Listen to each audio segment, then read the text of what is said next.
नमस्कार, मैं हूं अशोक कुमार। मुखर बाखबर में आपको लगातार हम नई खबरें बताते रहते हैं और खबरों के अंदर की खबरों को हम समझाते रहते हैं। तो शुरू करते हैं मुखर बाखबर। इसमें हम ऐसी खबरों को लेकर आए हैं जो प्रधानमंत्री नरेंद्र मोदी को मुख्यमंत्री हेमंत सोरेन ने आज पत्र लिखा है और पत्र इस बाबत केवल आदिवासियों के हितों के अनुरूप। मुख्यमंत्री हेमंत सोरेन ने प्रधानमंत्री नरेंद्र मोदी को पत्र लिखकर वन संरक्षण अधिनियम जो 2022 पर पुनर्विचार करने की अपील की है। उन्होंने कहा है कि जो ये वन संरक्षण नियम जो 2022 बनाया गया है, इस पर फिर से विचार करने की आवश्यकता है, क्योंकि इसमें जो पहले के जो कानून थे उसमें 2006 के जो कानून है वन अधिकार अधिनियम में जो वर्णित है कि जो वन भूमि का उपयोग करने से पहले आपको ग्राम सभाओं से अनुमति लेनी पड़ती है, इसकी अनिवार्यता को समाप्त कर दिया गया है। यानी कहा जाए आदिवासियों की सहमति के बिना पेड़ों को काटने की अनुमति इस अधिनियम के द्वारा मिल गई है।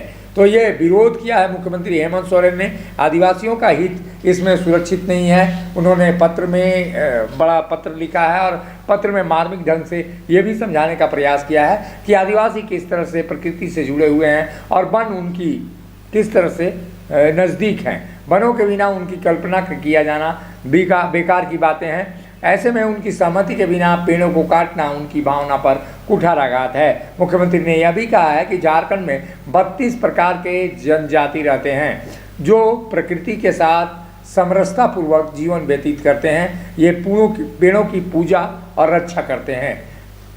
केंद्र सरकार के जो ये नया अधिनियम है उस अधिनियम को देखते हुए उन्होंने इसे आदिवासी विरोधी भी करार दिया है। मुख्यमंत्री ने कहा है कि वन अधिकार अधिनियम 2006 वनों में रहने वाले अनुसूचित जनजातियों और वनों पर निर्भर अन्य पारंपरिक लोगों को वन अधिकार प्रदान करने के लिए दिया गया था।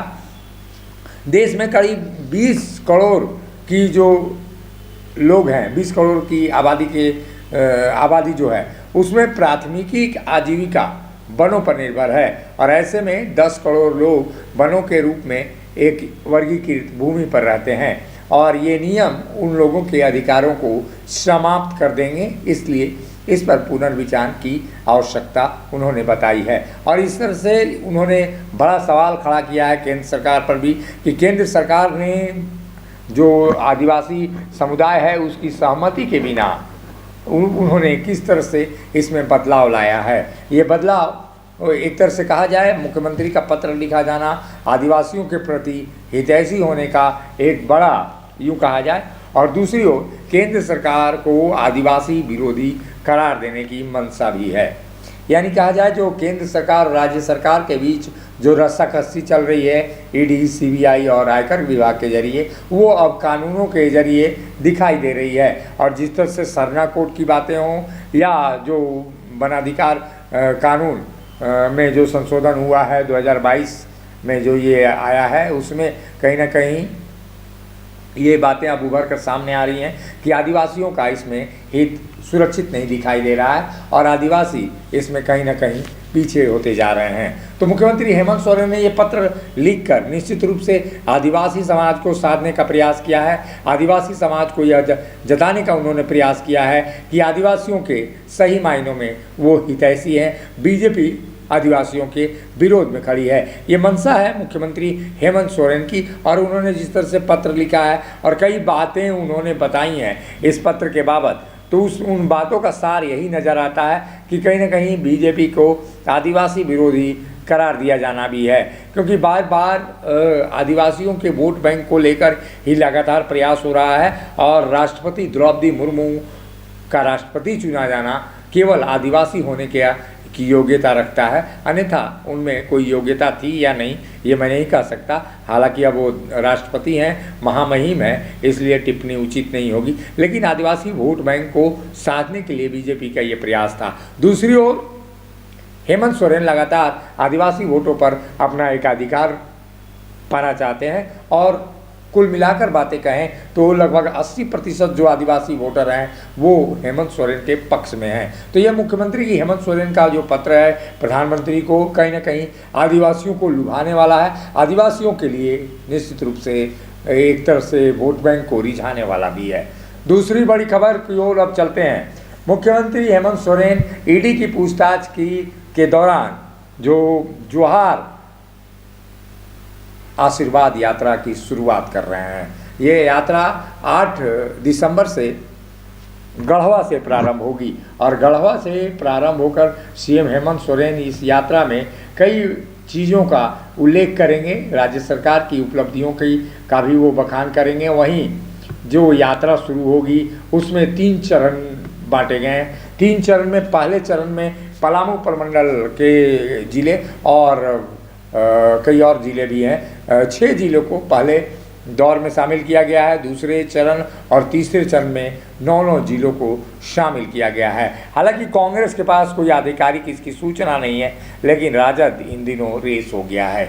जोहार यात्रा को लेकर राजद के अंदर काफ़ी हलचल है। पहले चरण में गढ़वा, पलामू, गुमला, लोहरदगा, गोड्डा और देवघर जिले शामिल हैं। यहाँ पे गढ़वा, पलामू में आरजेडी का जनाधार है, गुमला, लोहरदगा में कांग्रेस का जनाधार है, वहीं गोड्डा और देवघर में यूँ कहा जाए कि दोनों का जनाधार है, कांग्रेस और आरजेडी का। तो ये तमाम चीज़ें हैं। यहाँ पे आरजेडी की ओर से एक बड़ी बात आई है कि आरजेडी के कार्यकर्ता हो सकता है मुख्यमंत्री हेमंत सोरेन की इस यात्रा का वो विरोध करें। बार बार उपेक्षित होने के बाद आरजेडी के नेताओं ने ये कदम उठाने का फैसला किया है। आरजेडी के नेताओं की ओर से हमारे पास जो सूचना है कि मुख्यमंत्री के इस यात्रा के दौरान कई जगहों पर राजद कार्यकर्ता विरोध भी कर सकते हैं। हालांकि हाल ही में प्रदेश अध्यक्ष एक बार से फिर से बने संजय सिंह यादव ने कहा कि बार बार उनकी उपेक्षा सही नहीं है और समय आने पर इसका जवाब दिया जाएगा। यानी कहा जाए कि जो आरजेडी की तल्खी है वो दिखाई दे रही है। पलामू के इलाके में जब यात्रा प्रारंभ होगी गढ़वा से, तो हो सकता है आरजेडी के नेताओं की ओर से नाराज़गी झलके और ये नाराज़गी निश्चित रूप से मुख्यमंत्री हेमंत सोरेन को भारी पड़ सकती है, क्योंकि इन इलाकों में आरजेडी का स्पष्ट जनाधार दिखाई देता है और कोई भी महागठबंधन का दल आरजेडी के मुकाबले मजबूत नहीं दिखाई देता है। हालांकि जो सीटें हैं, सीटों में आरजेडी के साथ पिछले चुनाव में कई सीटों पर कांग्रेस ने और जेएमएम ने कब्जा कर लिया। गढ़वा की सीट जो है वो आरजेडी के कोटे में थी, लेकिन राजद अध्यक्ष लालू प्रसाद यादव के जेल में होने के कारण और दबाव के कारण वो सीट वो झारखंड मुक्ति मोर्चा के कोटे में चली गई।